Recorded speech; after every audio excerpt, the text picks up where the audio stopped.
Je suis Fabrice Zango, multiple médaillé mondial, originaire du Burkina Faso, docteur en génie électrique et également parrain d'Élevage sans frontières. Nous sommes ici devant le lycée technique agricole de Lumbila où Élevage sans frontières et APIL ont apporté un appui conséquent dans la formation des jeunes. Le projet de la voie lactée porté par Élevage sans frontières permet de renforcer les capacités d'apprentissage des jeunes, notamment dans la partie technique, et leur permettre également de préparer leur insertion professionnelle dans le milieu rural. Et donc, je vous invite à me suivre. Depuis 2020 à aujourd'hui, nous avons accueilli au moins 150 élèves. Nous sommes spécialement dans le domaine de la formation technique et professionnelle dans les domaines de l'agriculture et de l'élevage. Et en plus, nous avons introduit des modules sur les énergies renouvelables, l'arboriculture, l'informatique. Notre vision est de former des jeunes qui peuvent à la fin être autonomes. Voilà, il faut dire que dans le cadre de ce projet, nous avons eu à accompagner le lycée de Goudry sur les questions de renforcement des moyens de production. C'est-à-dire qu'on a mis en place des ateliers pédagogiques tels que la mise en place des hangars étables. Voilà, également aussi, il y a eu l'achat des vaches laitières. Également aussi, il y a eu du matériel d'élevage tel que les abreuvoirs et des mangeoires.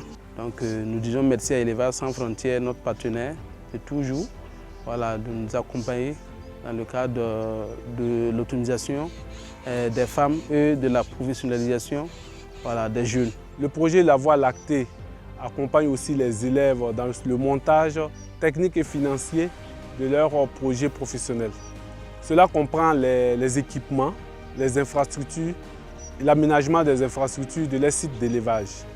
Voilà, et aussi des stages pratiques sur l'alimentation et la valorisation du lait. L'ONG APIL et Élevage sans frontières nous a permis de faire le stage durant les 2 mois. Ce que nous avons fait pendant les stages, on peut dire qu'on a reçu un thème sur la production du lait, la traite et le conditionnement du lait. J'aime l'agriculture et l'élevage, c'est pourquoi je me suis inscrite afin d'acquérir des connaissances pratiques et théoriques sur le domaine. Et grâce à l'ONG APIL et l'Élevage sans frontières, nous avons eu la chance d'effectuer un stage de 2 mois au centre Bisga de APIL. Au cours de ces 2 mois de stage, nous avons appris à faire la formulation alimentaire et la fabrication de pierres à lécher, ce qui nous a permis d'apprendre plus. Et à l'avenir, j'aimerais entreprendre dans l'élevage, plus précisément dans l'embouche bovine. Nous avons fait une très belle visite, une visite hyper inspirante avec des témoignages qui m'ont particulièrement marqué, à l'image de ce jeune qui, avant même la fin de sa formation, est capable de mettre en pratique ses connaissances pour aider ses parents, aider ses cousins ou ses frères en fait, à mettre en place des cultures maraîchères de tomates et aider également dans tout ce qui est élevage. Je suis impressionné. Et donc pour cette raison, je soutiens Élevage sans frontières, sans condition et avec toute la force de mon âme.